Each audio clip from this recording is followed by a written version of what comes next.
ओडिशा के समुद्र किनारे बसी है एक पवित्र नगरी पुरी। यहाँ विराजमान है भगवान जगन्नाथ, जो भगवान श्री कृष्ण के रूप माने जाते हैं, साथ में उनके भ्राता बलभद्र और बहन सुभद्रा। जब श्री कृष्ण का देहांत हुआ तो उनके पार्थिव शरीर को समुद्र में प्रवाहित किया गया। कहते हैं उनकी पवित्र अस्थियां एक विशेष लकड़ी के रूप में ओडिशा तट पर आकर रुकी। श्री कृष्ण कहते हैं, जहाँ प्रेम है वहाँ मैं हूँ। राजा इंद्रद्युम्न को स्वप्न में आदेश मिला, उस लकड़ी से भगवान के 3 रूप बनाए जाएं, जगन्नाथ, बलभद्र और सुभद्रा।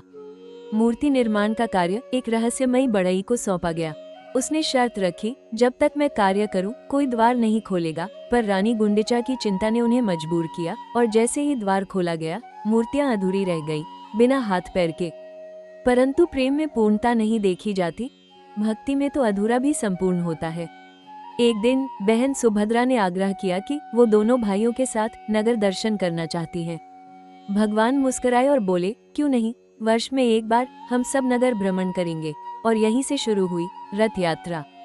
साल में एक बार भगवान खुद रथ पर चढ़ते हैं और मंदिर से बाहर आते हैं, अपने उन भक्तों से मिलने जो मंदिर के भीतर नहीं आ सकते।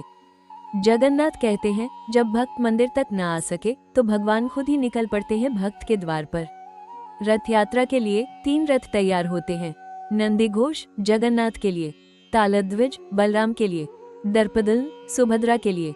लाखों लोग एक साथ एक ही रस्सी को खींचते हैं, बिना भेदभाव, बिना ऊंच नीच। क्योंकि इस यात्रा में सब एक समान है, केवल भक्त। भगवान 9 दिनों तक गुंडिचा मंदिर में विश्राम करते हैं, जिसे उनके मामा का घर कहा जाता है। और फिर बहुरा यात्रा के साथ वे वापस अपने धाम लौटते हैं। जगन्नाथ रथ यात्रा एक परंपरा नहीं, ये प्रेम की पराकाष्ठा है, जहां भगवान खुद बाहर आते हैं, अपना भेद भूलकर भक्तों के हर आंसू का जवाब देने। अगर आप भी इस प्रेम को महसूस करते हैं तो इस कथा को औरों तक पहुंचाएं, क्योंकि भगवान जगन्नाथ सिर्फ मंदिरों में नहीं, हर उस दिल में बसते हैं जो सच्चे प्रेम से पुकारे। जय जगन्नाथ।